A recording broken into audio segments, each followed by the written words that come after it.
Happy Monday, everybody. Welcome to the Clusterpuck Podcast, part of the MHRT Network here at Center Ice. I am Nick. Beside me here is Brit. How are you, Brit? I am good. How are you? I am also good. I woke up on the right side of the bed today, so that's always a plus. Doesn't happen too often, but it happened today. That helps. It helps. It really does. You got a haircut. I did. My wife actually said she quite liked it, so I think we might keep this one if the hair gets too long. So we shaved this sucker down because what usually tends to happen is right on this side, it kind of like I call it floofs up and over, but it just kind of it's too fluffy over here, right? So Yeah. I Max was just cowlick on the front of his head, so I was just so mad, and so I just told the hairstylist, I said just if there's a time to do it, it's right now. We're like, it's hot and humid. It's hot. Yeah. We are getting tons of smoke from the fires in Canada. Like our air quality, really? Like they're canceling youth sports outdoors. Like you can see the smoke in the air from the fires in Canada. So, oh my gosh, yay for living almost in Canada. Yeah, we hit. So I work in Salt Lake County, and we hit 104 degrees today, which in Utah is not fun. Yeah. I know there's other people in like Vegas and Phoenix and all that stuff that could say, yeah, that's rookie numbers, but it's still not fun either way. I'm going to Charleston later this week, so I might die. So if I'm not back next week, that's because I died from the humidity. That's exactly why. Disgusting. Yeah. So we'll see. We'll see how it goes. Yeah, weather is going to be, I think, in the 100+ for the next week or so for us. So we're not excited. But on the bright side, getting out there in the summer, getting active. I played pickleball for the first time in my life last week. Allie and I went to a pickleball court. It was actually a lot of fun. The rules, we probably weren't even close to playing it correctly, but we were just going out there to get some exercise. Pickleball is like the little ball with the thing on it, and it's like shrunken down tennis, and you're playing with almost like looks like a wiffle ball. Okay, basically. Is that the one with the netting on it, like the little guiding thing, or is that a different sport? The little like plastic webs that hang off the back of it, so it like guides it. Oh, that's badminton. Badminton, that's what I'm thinking. Yeah. I'm not a professional in that just yet, but apparently it's like one of the fastest growing sports, and there's courts all over the place. Yeah, they do it in school now. DNVR was saying that they have like a league for pickleball. I wouldn't be surprised by that at all. Like several of them. So, but yeah, so it was on Prime Day. We bought the set, right, and so we tested it out. It works great, and so we found a little hobby that we're going to do over the summer during the evening. I wouldn't do it at the peak of the afternoon, absolutely not. But anyways, let's kind of jump into this week. But before we begin, don't forget to like and subscribe. Follow the MHRT Network so you can get notified when shows just like the Clusterpuck Podcast go live. You can stay up to date on all the information we have there, following all of Denver sports. And then if you want to follow us specifically, you can follow us on Facebook at the Clusterpuck Podcast, and then on Instagram, Threads, and Twitter at Clusterpuck Avs. Okay. Let's talk about the most recent news. And when I say recent, I kid you not. 12 minutes ago? Oh, hush, Alexa. Stop it. Alexa, stop. Heard enough from you. Turn you off. Okay, sorry about that. So as of 2 hours ago, we were saying what? About 2 hours-ish? Yeah. The news finally dropped that the arbitration date for Ross Colton can be shown at the door. Don't let it hit it on the way out. We have signed officially Ross Colton to a 4-year, $4 million average deal. Your thoughts? Let's hear it. I don't hate it. I know that they say that like those middle six deals that are like $6 million middle six deals kill teams. So having him come in under 6 when he is somebody who should ideally, hopefully end up playing in our top 6. It's nice to see him at $4 million.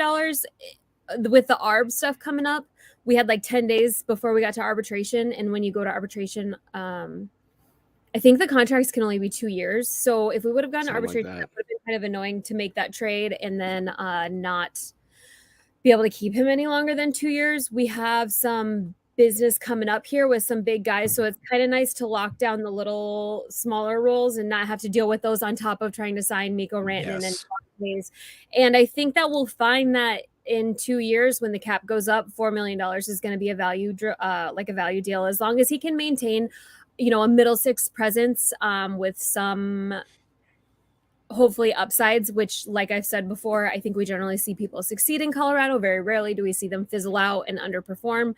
Like they keep saying, people go to the Avs and then they get paid. So it's nice to have him come here for 2 years and then still be stuck here for another 2 years, getting paid $4 million instead of leaving and getting, the $2-3 million raise like all of the middle six guys seem to get. They seem to take our bottom six and pay them as a middle six for the most part. I like it. I think that he is going to succeed here. More so than in Tampa. He was playing on a line with Corey Perry. It's hard to find a lot of productive minutes when your line mate is constantly in the penalty box. So it'll be nice to see what he does.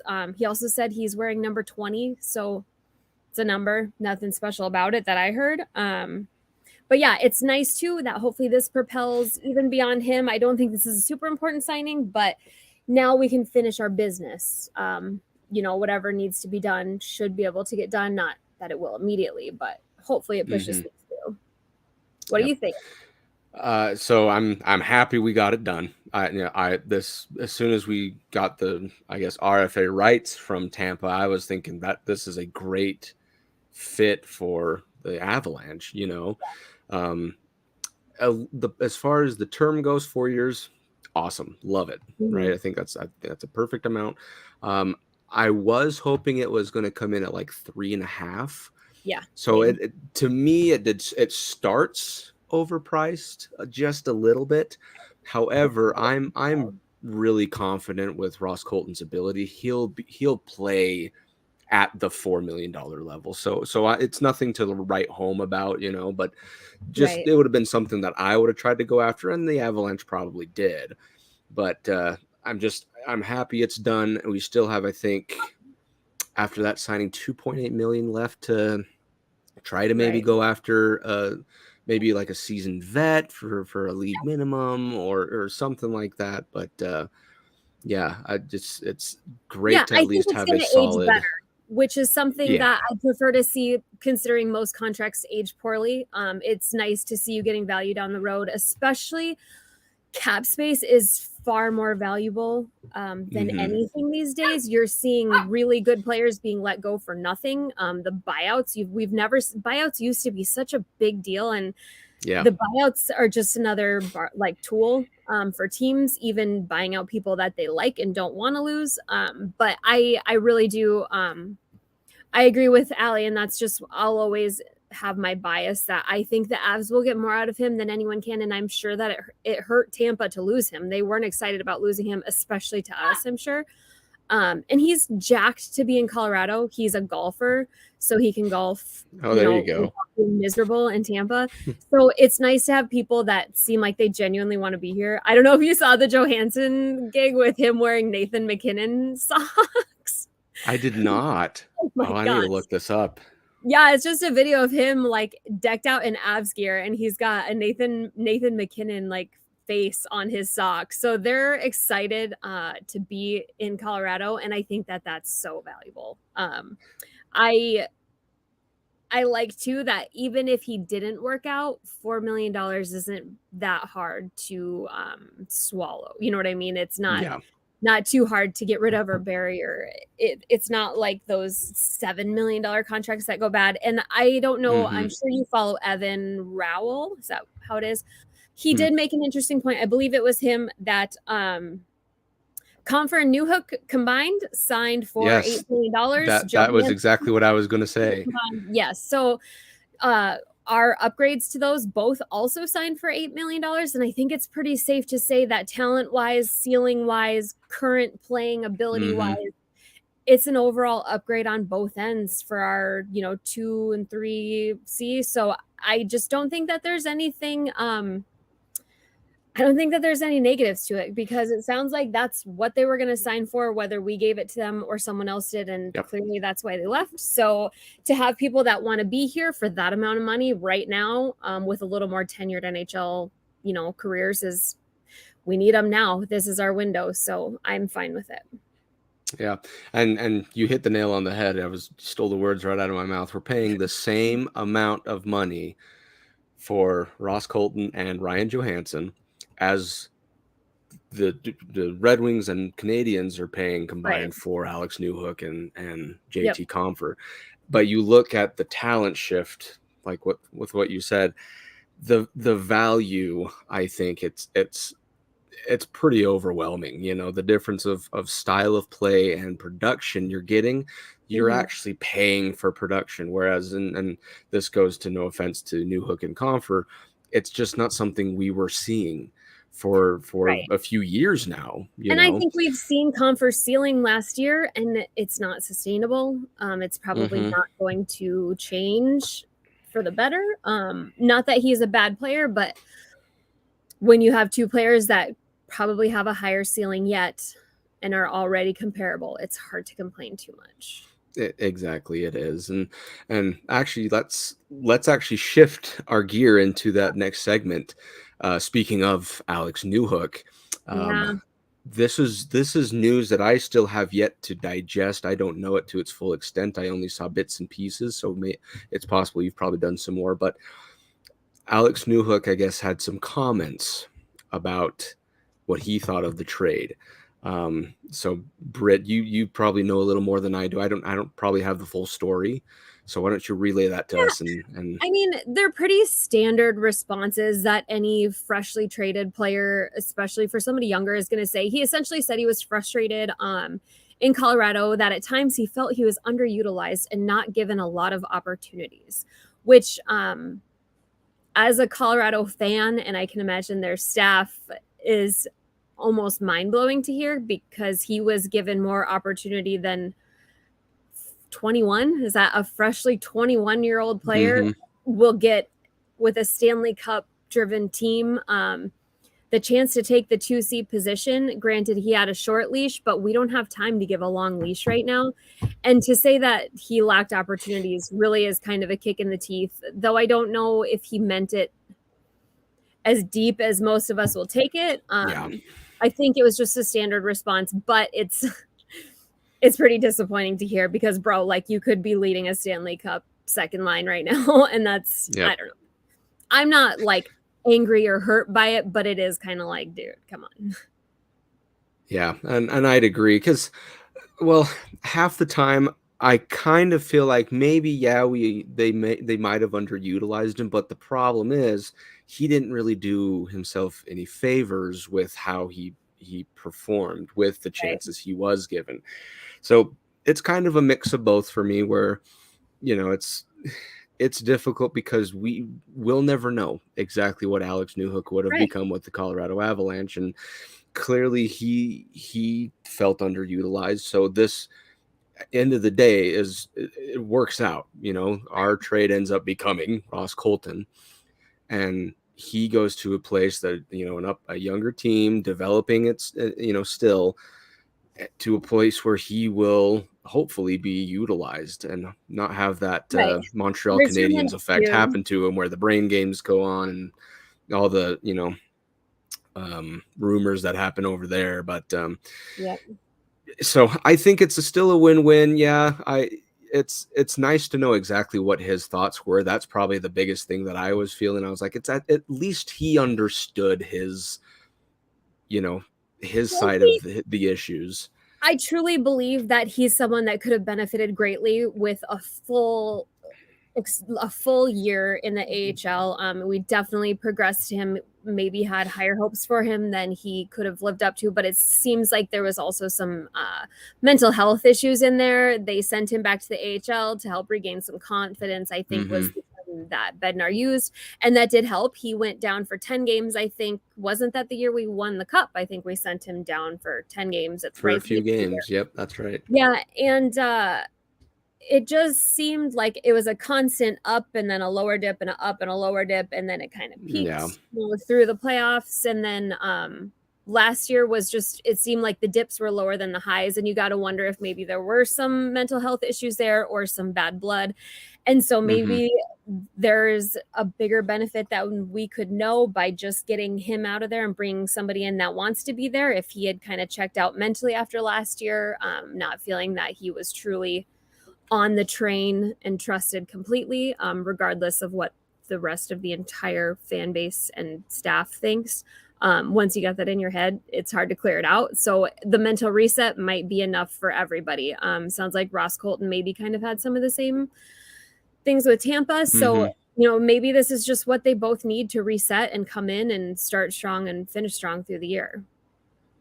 Yeah, I totally agree. So it's a new, there's a lot of new faces there. I mean, I think the whole second and third line is basically redone, Yeah. So let's actually jump into that section next. So we still have, kind of like with what I mentioned, we still have about $2.8 million, once with Landeskog being on LTIR and stuff like that. Technically, you have $2.8 million to go after or to use. Do the Avalanche keep that and make a midseason move, or do you think they still go after somebody during this offseason? Yeah, I keep going back and forth. So we've kind of got like that third line wing spot, possibly just a rotation of where people perform to where they land. We're not scared to mix it up. I am curious if we're waiting it out because teams are going to have to make there's a lot of teams over the cap right now, Toronto included. There might be some big, crazy buyout cap dump stuff happen right at the end of summer before the year, or if we're going to hold on to that money until, it's hard to believe we would hang on to it until like the free agency deadline. But we might. And also the longer we wait, the more it makes me think that we might be holding out for Kane, because we know that Kane is not planning to sign until a certain point within the season. Sounds like Christmas-ish time. We are operating under the presumption, though, that Gabe Landeskog, they have essentially said he will not be back for the regular season. He will not be back for the playoffs. He probably won't even be back until Christmas the following year. So there's no questions, no holding out. If we don't make any signings before the year starts, it'll definitely make me wonder on Patrick Kane. And then if that doesn't work out, waiting until a free agent deadline, I believe that we have done nothing but upgrade in all areas. So I have no doubts that we could make it to the playoffs without making any moves, but it would also be nice to not make those earth-shaking moves during the agent deadline. I don't like that. I don't think that that's usually a super successful plan.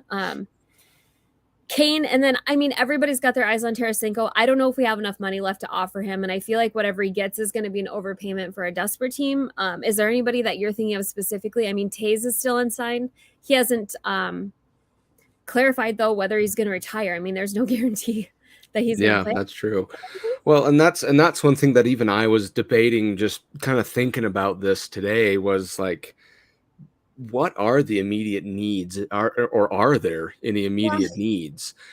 And kind of like with what you said, we've upgraded a bunch of positions now. I think our defense with the inclusion of Jack Johnson, our six is pretty set and pretty well set, if I might say so myself. The only thing I could think of is maybe a fourth line right winger at in some capacity. But is that kind of an immediate need? Because you just, like you said, there are people who are available now that we could go after. We resolved our most glaring issues immediately. Thank God.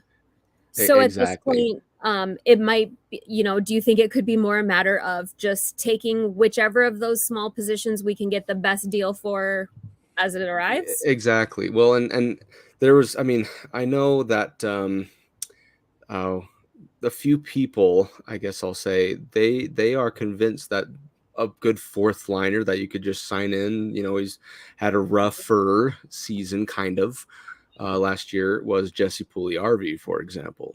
Yeah, He was at 3 million, so you could probably offer him 2, 1.5, something like that for a couple years or something like that, and fit him in. So people like that, I think, would be who you'd want to look for. Someone who has experience and scoring experience. They'd easily be the best one on their fourth line when all the fourth liners are out there. But the only question is it necessary? Are you just shoring up something that isn't going to be an issue? Or do you try to play that waiting game until the mid-season trade deadline and then make a move after you've seen what that fourth line has become, what it was, what it can be? That's the difficult thing. But the issues are. Exactly. Yep. So if it were me, I would pick up something like, honestly, my go-to if we wanted to get a fourth line right winger right now would be to get Troy Terry, because you could easily switch him and Logan O'Connor. Even Logan O'Connor could be the best guy on the fourth line. Just swap him every so often. And he's a Logan O'Connor-esque. He's exactly. So you get Troy Terry, you're in great shape. Now will he command more money? Who knows? But he's still probably will be well within the bounds that we have. So to be determined, but I think for now we are pretty well set with where we are. It's a really great jump off point for the season. Yeah. And that's what, Allie, I really we just don't have any glaring holes. I think that down the road we might find some. This year was definitely a year of signing people with a lot of possibilities. In Drouin, Johansson, Ross Colton, we didn't sign anyone that exactly what you're going to get out of them. So depending on who flops or who shines, we might end up with more obvious holes down the road. But right now, I feel like our depth is all pretty safe and healthy. My other concern is maybe looking at a middle upper defenseman. I don't know if you've heard anything specific come out about Josh Manson at this point. Do we know if he's going to be healthy? And I feel like it's always going to be a concern with him and Makar. We have a defense that is phenomenal, but also kind of injury prone. So I don't want to have to ride Makar, Taze, Byram, 25, 26, 30 minutes a night. So I'm almost okay with not making a move and then seeing where those holes open up as the year progresses. Yeah, I'd agree. So to be determined. I mean, I'm glad, like I said, I'm not the real GM, because these are tough decisions because you're dealing with a lot of money. But armchair GM, it's absolutely the best. It is. It's very easy. You can make up whatever you want. So, alrighty. With that free agency put aside, and most of free agency has fizzled out and everything is kind of died down. Few signings will happen here and there. There's still some big names out there, mind you. And it's all hinging on Karlsson needs to frickin' sign somewhere, and then everybody else's dominoes can fall. But Karlsson has just got everybody backed up. I want him to stay in San Jose so bad. And you know how I am with San Jose, but at the same time, it's like seeing who the candidates are. I'm not liking what I see. Yeah, because so they said that it seems like the Canes are in on every single big name that's been out there this year. But Canes, and then are the Devils the other big contender? Which the Devils, I think, have the most cap space. Oh, Pittsburgh, yes. Pittsburgh. Aren't you guys old enough? Like, oh my God. It's like they don't like the young guys, but maybe they're just saying screw it. Yeah. So we'll see what happens with him, because that one is a bottleneck move that it's going to cause a chain reaction for a lot of different teams. Even though there's only 3 teams being talked about with San Jose, Pittsburgh, and Carolina, that'll affect probably Tarasenko's decision. That'll probably affect a bunch of other things.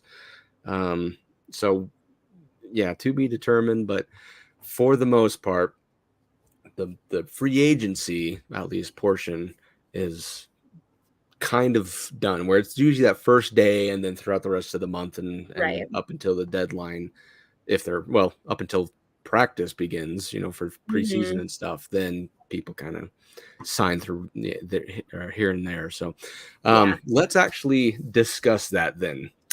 Who were the winners and losers league-wide? Any team, who were winners and losers of free agency? Maybe we'll pick just a few to note. We probably don't have to go into too much detail, but just someone that you felt was a winner and a loser. So let's start with the winners first. Are there any teams out there that you thought won free agency this season?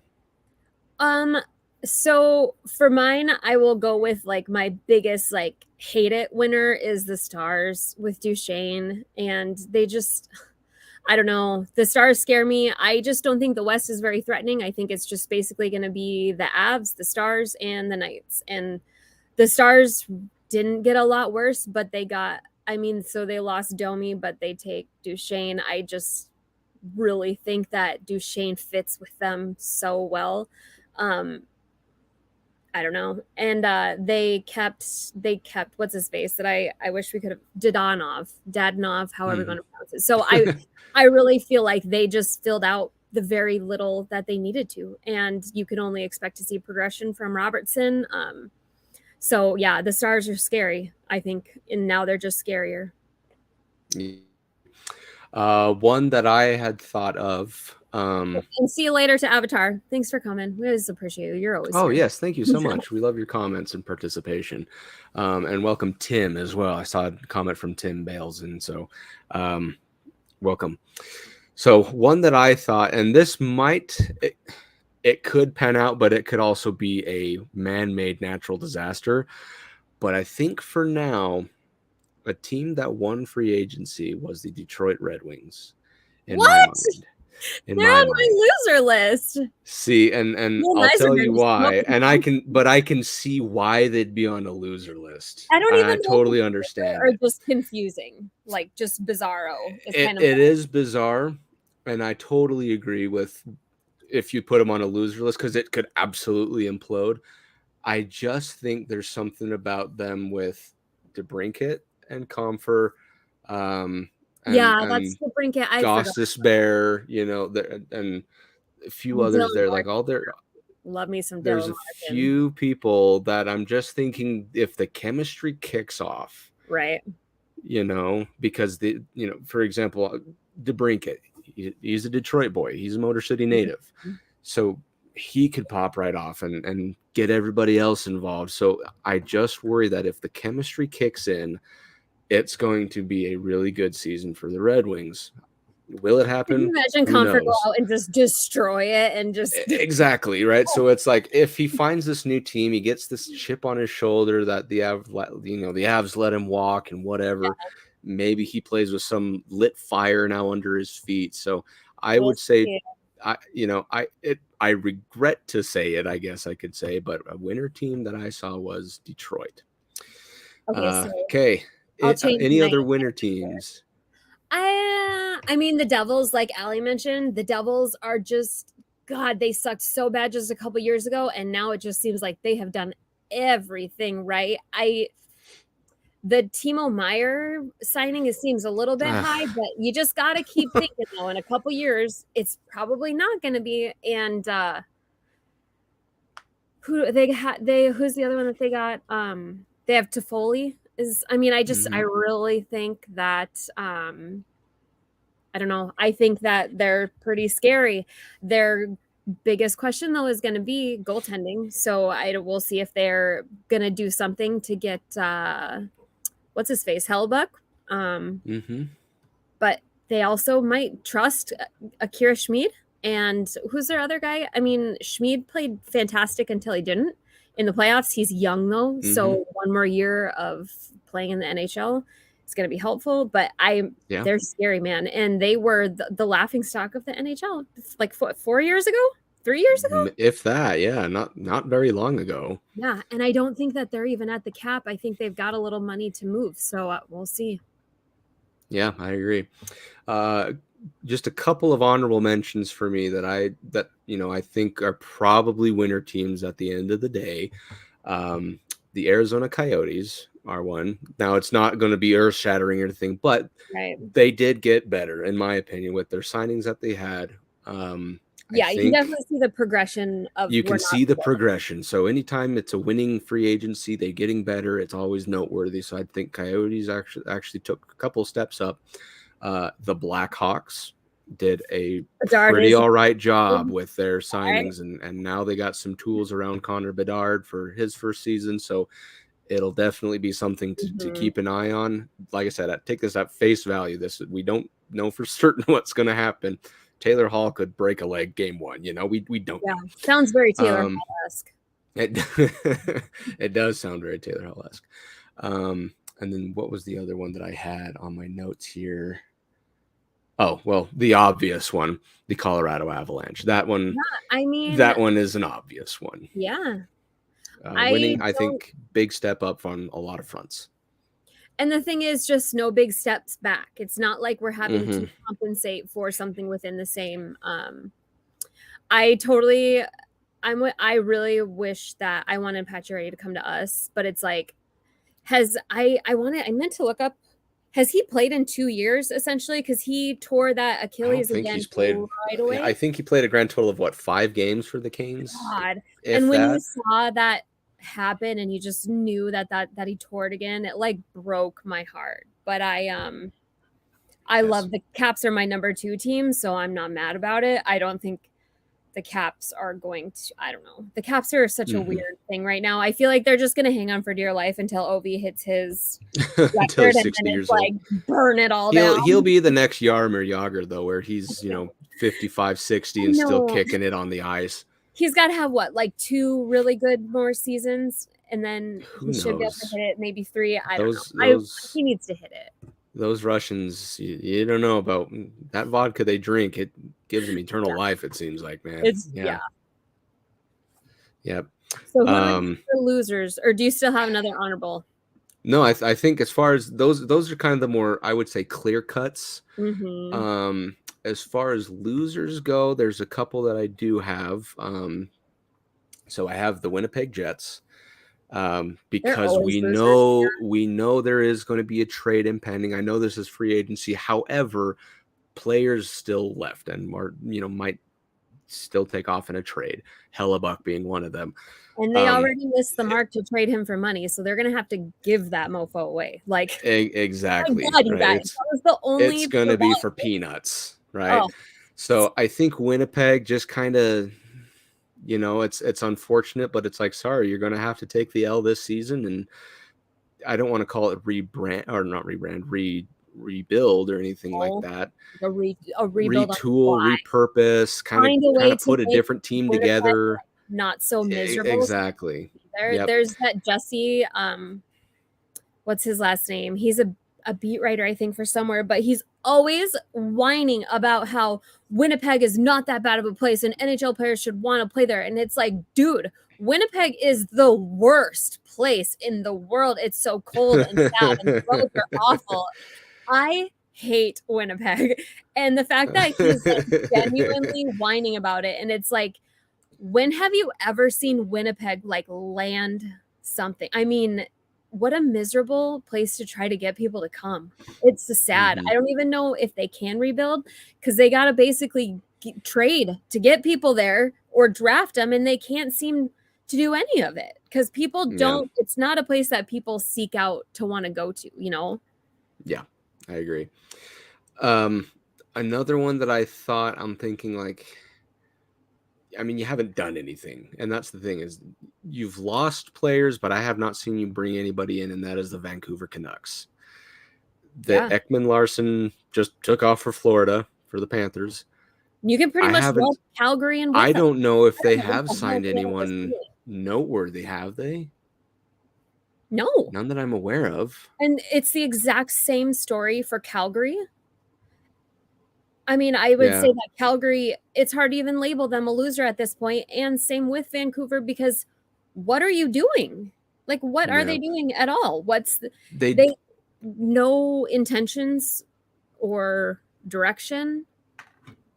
Yeah, so they do have Teddy Bluger and Anthony Beauvillier, but it seems like almost both of them combined did kind of the work that Ekman Larson did. Mm-hmm. Yeah, so to Certainly me, it's not just going kind of to make like far in any you didn't particular really do much. I don't know. It just seems like you didn't hear about them. They didn't make any kind of a bigger splash. right. So it's kind of one of those. If you're trying to get better, you need to take actual steps, and I don't want to say throw caution to the wind, but you're going to have to take Right, risks. because then you end up as my loser of choice, which is Toronto, who did all the things, all of the really, really confusing, bizarre things. Signing Klingberg, Bertuzzi, Ryan Reeves, ew. Like what are they? So they've got this core four, which three of them are fantastically wild, athletic, high-paced, and then they just bring in four just dinosaurs, and it's like, we know we're trying to be tougher. And the Avs went a more grisly route too, but they went a younger, more refined, with some offensive. I would have loved to get Bertuzzi, but as far as like Reeves, and then their moves are just really, really odd. And it's interesting to me that they couldn't keep O'Reilly. O'Reilly is from Toronto, and he did hint at some locker room issues. They lost And Bunting, which spotlights. was, they basically shooed their grizzled, tough guy out of the room. And it's like, why would they not work to keep Bunting, some young, maybe kind of dumb and reckless, but you can refine that. And they lost basically their better stuff that they got at the deadline last year. They lost Luke Shen, and then they lost Alex Kerfoot, who has kind of been their Samuel Girard for the last couple of years. Everybody wants him in a trade for every single reason humanly possible. And then they lost Gustafsson also. I just I don't know what they're going for there. I don't know. Who's it? Brad Treliving is their GM, so obviously he's going to make his mark, but also you're really, really close, so it's not like you should tear the team upside down. It doesn't feel like the right time. I agree, and kind of like with what you said, they've put themselves in a very binding situation money wise, because they have to get rid of people, right? And I think they tried to play hungry hippos too early, where they went and grabbed everything, and now they're like, oh crap, now we have to get rid of people, and they don't want to get rid of the people they just got. Well, especially, so now they have to turn, for example, Nylander, he's going to have to get on the chopping block.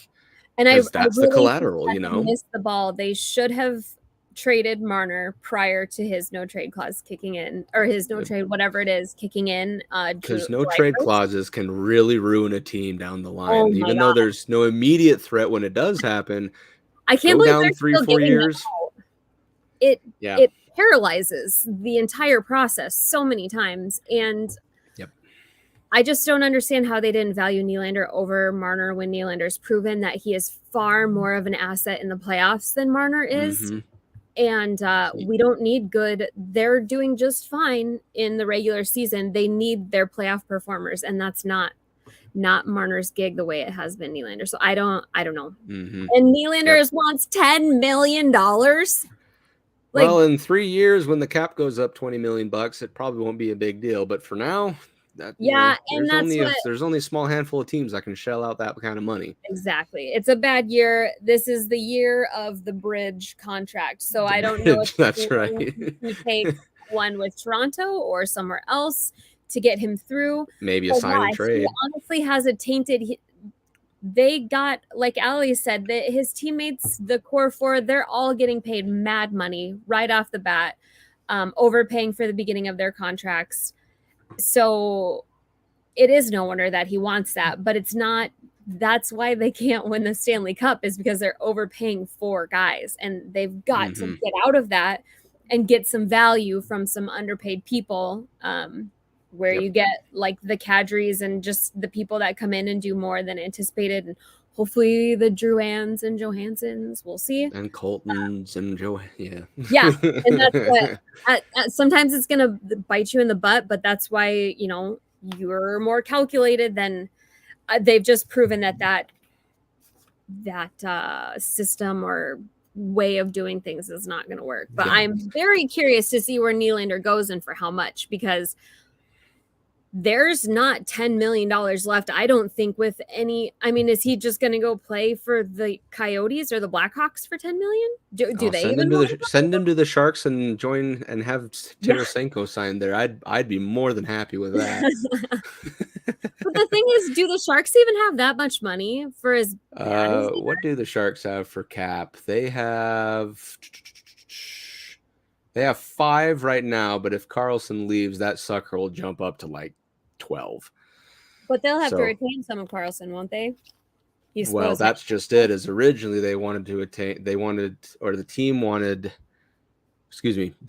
Sharks, whatever team wanted them to attain 3, and now 5, and now the Sharks only want to retain 3.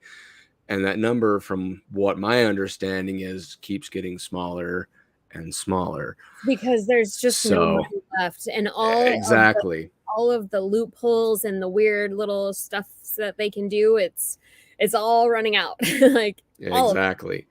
So to be determined. And then the last loser team that I had, and I know who your last one is, being that they were one of my winners. I have the Philadelphia Flyers. And again, same reason as Vancouver. They gave away people, but it's like you haven't taken a step forward.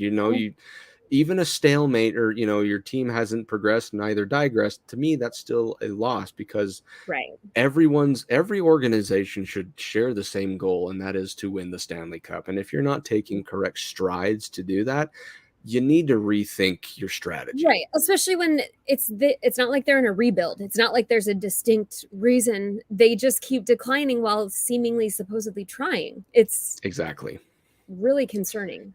So, it's kind of one of those, what are you guys doing moments. So to me, that's a loser of an off season. So, and then did you see that their Russian goalie, Fedotov, signed a contract with the KHL, which is like kind of a monumental thing from what I understand, because really? we have that unwritten rule between us and the KHL that if there is a contract in place, that we don't poach those people. They don't, you know what I mean? We don't break those contracts. And that was like one of the first times that those contracts have been conflicted and just ignored or disrespected. So, and they happen from time even to knows time. if that guy, that's Fedotov, that's their goalie, who is essentially something short of kidnapped. Supposed to be, yeah.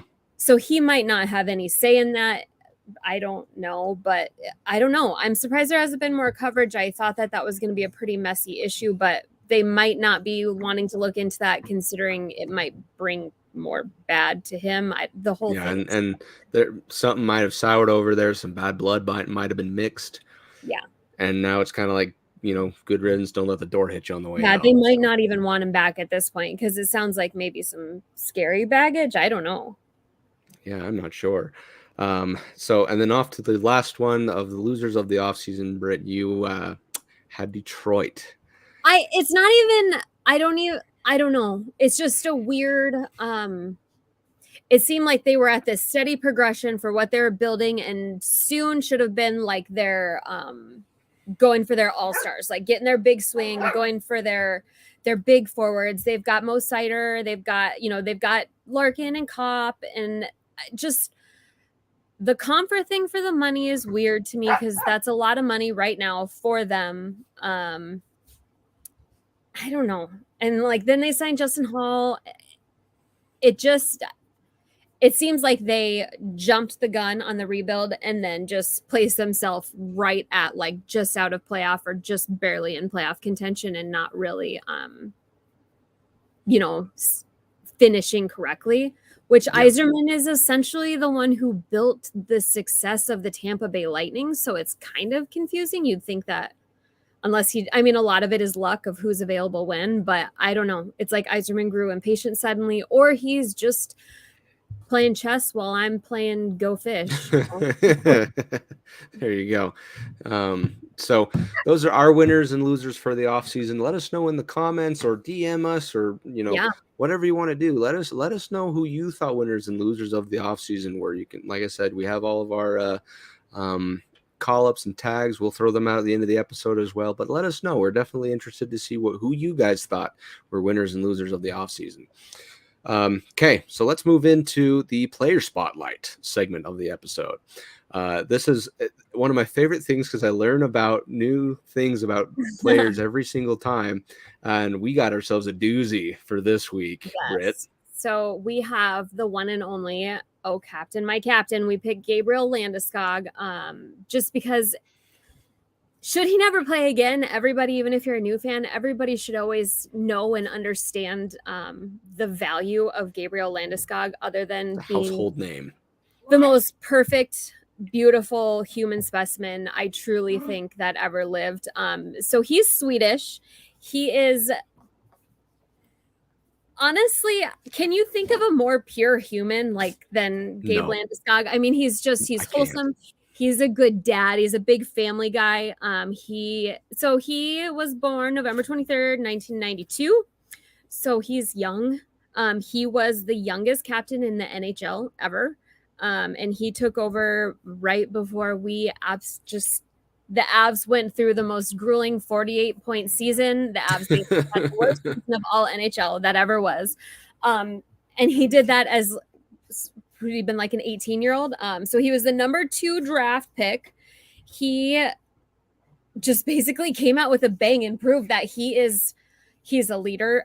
He won the Calder Cup, had 20 goals that season, but he was not only the highest goal scoring, he is the highest goal scoring for Swedish, but he also had 200 hits in his rookie season, which is absolutely insane. And if I remember right, just from thinking, he pretty sure that the only other one who had more than him that was Swedish was Sir Peter Forsberg, the other Swedish bruiser. Yeah, the other Swede. His interview on Chicklets again the other day, and the guy makes Crocs and just loves talking about donuts. So it's so weird that he was who he is, because he's just the most gentle sounding guy alive. But anyway, Peter Forsberg and Landeskog are very similar type people. They're like a quiet presence. Landeskog, his dad, and I didn't realize this, his dad was a defenseman in the Swedish Elite League. He encouraged Gabe Landeskog to play a more physical game. And if you have not gotten the chance to watch Gabe Landeskog, if you look at him, you would think that he's kind of one of the prettier, fast, McKinnon types. But Gabe Landeskog plays such a distinct, heavy game. You'll always hear me say it. The biggest thing we miss about him on the ice is his net presence. He right is in front of the net. Biggest grinding garbage man.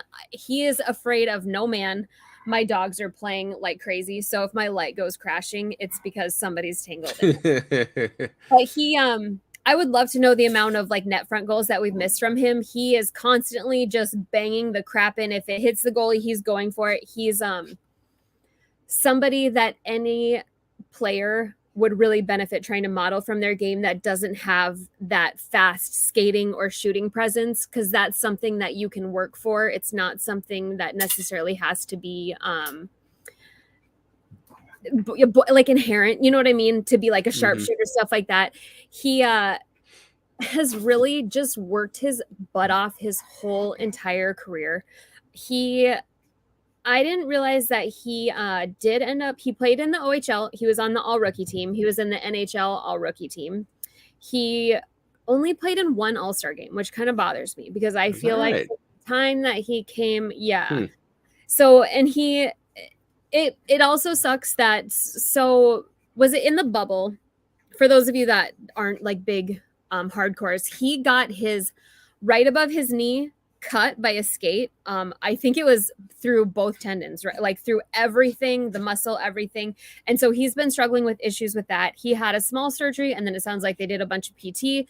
So last year he tried to PT through that. And then at the end of last year, they did announce that he has to have a full tendon transplant. Is that the word that it was? Some really transplant, I think, but it is like a 12 to 18 month, very committed. They posted lots of videos of him swimming. It looks like it's going well, but he's been out. He's missed quite a bit of time for injury, but looking back at his career, there's a good chance that he's done forever. And it's disappointing that goal-wise, his career might look menial because he played through some of the crappiest times humanly possible. He didn't get his first 30-goal season until 18-19. And it's just a shame that most people don't realize how incredible he is and what he's fought through and what he went through with the team to get to where he is. So if you ever have some time, Jeff Merrick is a great person to listen. He always talks about how Gabe Landeskog is his favorite player. He doesn't root for teams, he roots for players, and he's the only national media that gives credit to Gabe Landeskog in the way that he deserves.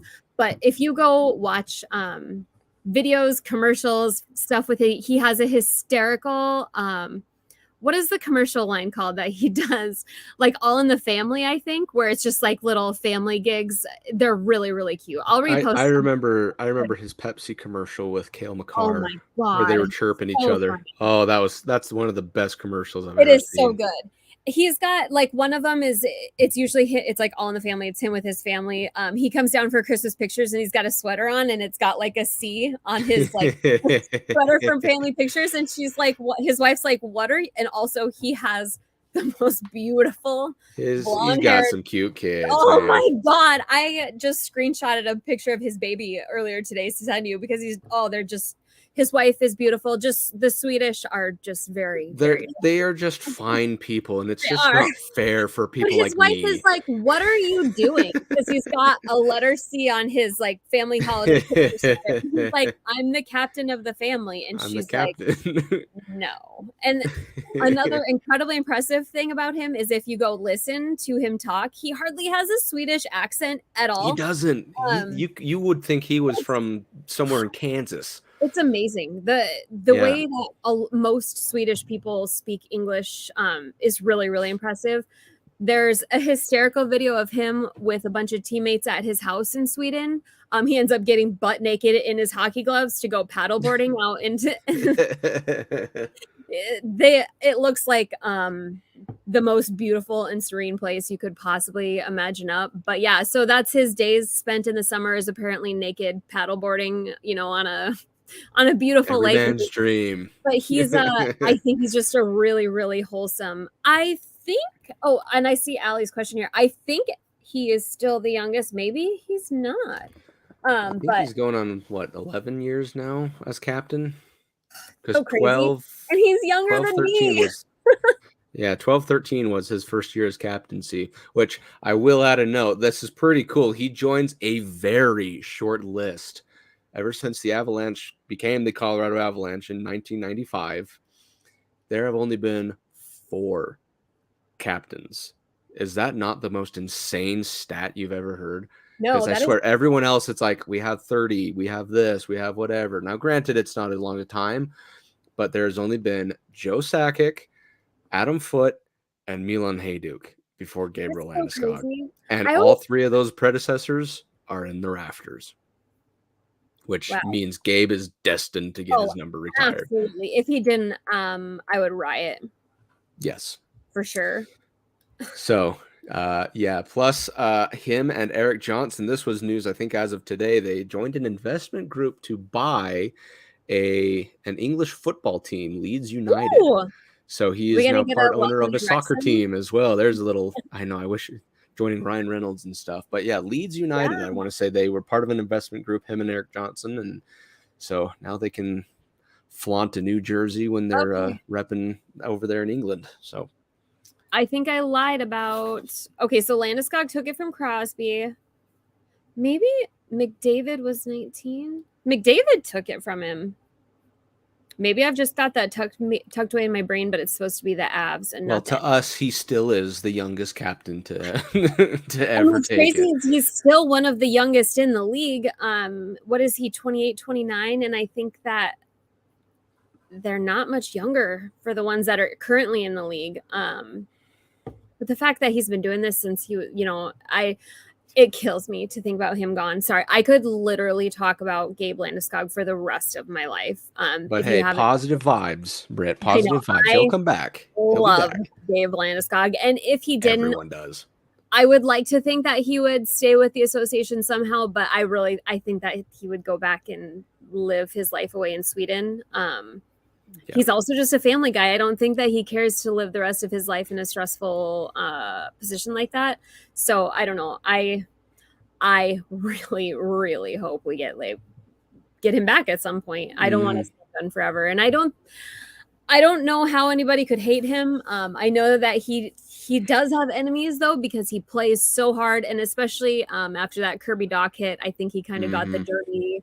Which it's funny and the because fight with Braden Shen, which was best radio you'll ever hear. Period. I don't care what sport, best radio you'll hear ever. So that is Gabe Landeskog, but really, really, if you're new to the Avs, that's a great starting point to go look up Gabe Landeskog that and is just name number one from him, because the vibes are immaculate. He is a great. I really think that his presence is missed dearly in the locker room, and I'm curious to see how we would feel that should he be gone forever, because I know that Makar is next up for captaincy, but it's a very different vibe, I think, than Gabe Landeskog. Gabe Landeskog presence is both intimidating and joyful, and it's just an interesting switch. Yeah, I think well said, perfectly, because it's hard to imagine a team without him. So, like I said, positive vibes. He'll come back, but we have to cross these bridges one at a time. So, okay. Well, thanks, Britt. Like I said, I love these player spotlights because it's just something you learn every day, or every week in our case. So next week we'll have another player. Britt will have that ready. But let's go into our last segment for this episode, and that is going to be Hockey 101. So last week we talked about major penalties. We're still going to ride the penalties train, but this one are going to be back on the minor penalties, but they are what are called bench minors. So basically a bench minor is not something that a specific player did to deserve a minor penalty. It's just things that occur around the game, sometimes player individually, but most of the time it does have to do with stuff that doesn't have to do with the game, if that makes sense. So for example, there's a big long list here that I'll kind of just quickly read off, but we'll jump into some specific ones that happen more often than others.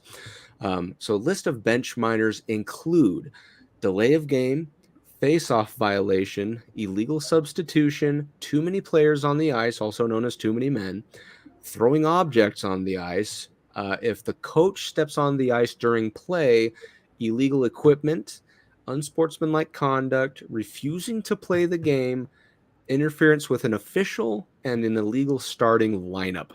So of those, a lot of the times teams kind of have an understanding. People will play a game, so the refusal to play isn't kind of going to happen. Illegal starting lineup, you don't see very often. Interference with the official, same thing. Equipment has happened from time to time where there, it hasn't happened. Yeah. Where it hasn't happened too much, but it still does happen.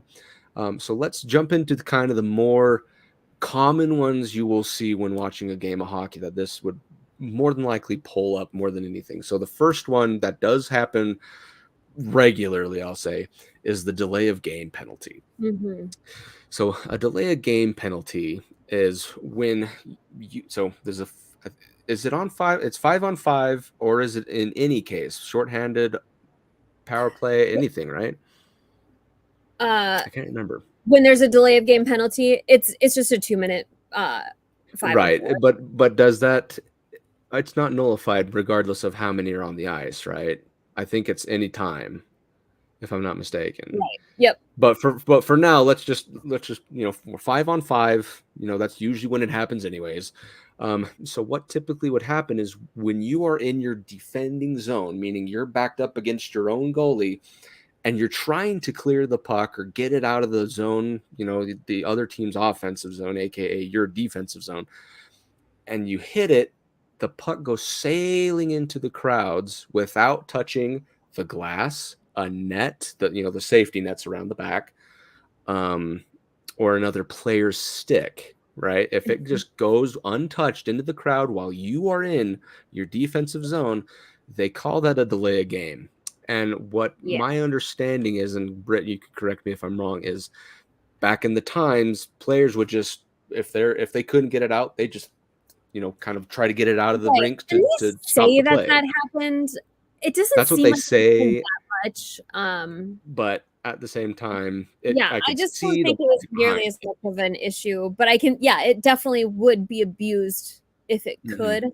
If I don't know, it's one of those things that I'd be curious to see them get rid of it, because sometimes it happens in such pivotal moments, and it's so clearly an accident when very guys like Devontae's and stuff do it. Really disciplined players do it, and it's just like, oh my God, because no matter how good you are with your stick, there's times that it's a frozen puck on ice. You literally cannot control the trajectory of that piece of vulcanized rubber. And sometimes you're getting checked from behind or something while you're trying to get, so it's, and that's so dumb with a lot of these minor penalties. It's like, whether it was accidental or not, they still have to call it, which is exactly the context is irrelevant to establish a line.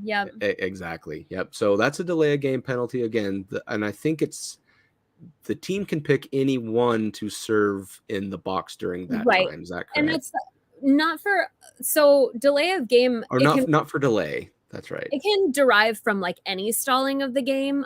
So like the goalies can get it if the goalie pushes their nut off intentionally, and that's one where you would pick anyone. So it kind of depends. Trying to think with the goalie one, which ones wouldn't, but because it's the same, like if you refuse to send a player out, that's a penalty. So I'd assume you have to just pick someone for that. Most of them are going to be pick your worst player on the ice, as it usually goes. And there's always, usually that guy knows exactly who he is. And it always makes me feel really bad when I've gotten penalties as a goalie, because the guy who has to serve is always like, I'll go. It's a hit to the dunce cap, right, when you have to serve that penalty, because that's basically saying you're the least important person. You're the peon. Yep. I know my role, coach. I'm going. Sad situation. So that's a delay of game penalty, at least the most common delay of game. Like Britt said, there are other things that cause a delay of game. Anything that delays the game, for example. Right. But that's one that putting your hand on a puck, and holding sitting on it, laying on it, whatever. So and I think that they have the ability to just essentially pick anything that they declare a stall. Yes. But most players don't want to utilize stalling as a tactic. Exactly. And like we said before, most of the delay games you'll see are when that puck does go, like I said. And a lot of times when you see it, you'll see every offensive player's hand go up like this. Like it went over like it trying to just, hey, look. Was that in our playoffs where one of the players on the bench reached up and caught it before it was able to go in the crowd, but they still made it a delay of game because they said it would have gone out. It would have, with the trajectory and all this arbitrary crap that they put in. That's one of those awful penalties that you'll watch from every angle over and over again to see if, because it's always a question, well, did this tip it? Did it touch the boards? Did it touch the glass? Did this tip it? So you'll see and those. It's always in the eyes of the beholder as well. And somehow the NHL has cameras that are less clear than my Ring doorbell. They're like bank security cameras. They're so grainy and it's insane. 2-bit, have a clear view of the goal line and not just like up the goalie's butt. It's wild. I'll never understand it. I know. Next one is a face-off violation. You will see these from time to time. It's not the most common, but it is worth noting. A face-off violation. So when you are given, I guess, you're kicked out of a face-off, I should say, when two players go to each other, when they drop the puck after whatever reason. Sometimes if a player jumps the gun, jumps his stick, whatever too early, something that, and this is all up to the ref, if I'm not mistaken, as to how he likes to see the face-offs being performed. A lot of the time, I should say. Anyways, if he jumps early or mishandles how he's taking a face-off, they'll kick him out of the face-off, bring a teammate in, and then take a face-off and see what that happens. If they continue to do so, I think after 2 rotations or something like that, they will say that's a bench minor for Yeah, no kidding. Nazem Kadri was one they targeted for that. But yeah, it also anyway, depends on your reputation for sure. reputation was big. Yes. Anyway, so after 2 rotations, if they continue to kick people out, they'll call face-off violation on the offending team, send someone to the bench for 2 minutes. And the last one we'll talk about, just because this one does happen, and apparently to the Avalanche more than anyone, is too many men on the ice. The most and it is the most historical annoying penalty, especially because in Britain, I think we're thinking of the same one, Nashville. The phantom too many men call it boggles my mind. Even though Nashville had 8 guys out there, they called Colorado when they had 5 still. I don't know. Anyways, so too many men on the ice, it makes sense, right? You can't have more than 5 skaters out there. So if you have a 6th, they'll call that. Now, a lot of the time, and Britt, and I know you're wanting to get right to this, but a lot of the time it'll happen during shifts. A lot of miscommunication that happens sometimes. Right. You'll never see them start a play with 6 people on the ice, but it comes down to that objective opinion of the refs is how much leeway do you have when you're getting off the ice and how close to the boards you are as to when the person can go on the ice. And you'll see that sometimes some refs will consider 15 feet away an okay place, which generally I think the buffer is considered about 6 feet. 6 feet. So when the player is about 6 feet from the boards to get off, generally the other player can be getting on the ice. But it's just one of those objective things. And sometimes we have it with 2 players, but it's hard because also like there's factors where sometimes you're struggling to actually, you're getting over the boards that are tall. I can barely get my big butt over them sometimes. And those benches are tight. Like you don't want to slice somebody's hand swinging your skate over. So it's messy to get off and on, but it's definitely taken advantage of sometimes. And then sometimes it's like the coaches just forget what they're doing and they'll just have 6 people out there playing without. You'd think that would be impossible in the NHL, but it's not. Hey, people, we're all human. People make mistakes. And apparently in the NHL, the Avs are the humanest because we are walking mistakes, skating mistakes, I should say. But it's just so annoying. And a lot of the time, what I will see, and this is just kind of my experience with whenever it's called, it's when a shift changes happen, so the outgoing skater is going to the bench and the oncoming skater is getting off the bench just fine within that a great leeway, but the puck happens to go to the guy going outbound, right? Because if it hits your skate, if it hits you, exactly, if it hits you while the other guy got on the ice, you are considered playing the puck, right? And so that would mean you are 1, 2, 3, 4, 5 plus your new sub 6, and they'll just ring you up for it. So not a fun call. Avalanche are notorious for having it, whether it actually happened or not. Nashville. You'll find that most bench penalties are either like really egregious snotty things that players are doing to be spiteful that are super obvious, or they're penalties that are things that are like, oh my god, crap, like you just didn't realize it. They're mostly just big stupid technical accidents that just they don't really hurt anything or anyone. They're just dumb little things that you lose count of or just don't think about, and it's amazing how often they happen even in the NHL. Like it is really amazing. Yep. Even at the highest level, you will still find common error, which is the beauty of the world, the beauty of the sport, but it's also the worst thing. So anyways, so that wraps up this episode of Hockey 101, of the Player Spotlight, of everything we talked about. We are done for today. Do you have anything to add, Britt, before we head out? No, I don't think so. I probably won't be here next week. I'll see. But so hopefully the show goes good and everybody has a good week. Yeah, we'll look forward to it. So next week, expect for some Bill in here. There you go. Maybe we'll grab us some Bill and have some. We need that emotional stability in an off season like this, because this is one of the deadest times of hockey. Even though you're trying to scramble to find something about, but we'll We'll get something cooked up. We always do. So, well, that, like I said, concludes this week. Thank you once again, everyone, for your participation, especially for those, in the comments. We really do appreciate all your feedback. Again, let us know, like we said earlier, as far as tell us, who do you agree with? Is Nick who do you agree with? Right? Are the wings winners? Are the wings really winners or not? Are they buffalo wings or chicken wings? So let us know in the comments. Let us know on DMs, however you want to reach us. Again, if you do, you can follow the MHRT network first, like and subscribe, get notified when shows just like us go live, and then you can DM us specifically at the Clusterpuck Podcast on Facebook, and then Clusterpuck Avs on Twitter, Threads, and Instagram. With that, we hope you guys have a wonderful week, and as always, go Avs, go. Even when you feel low, you can still go. Even when you feel slow, you can still go.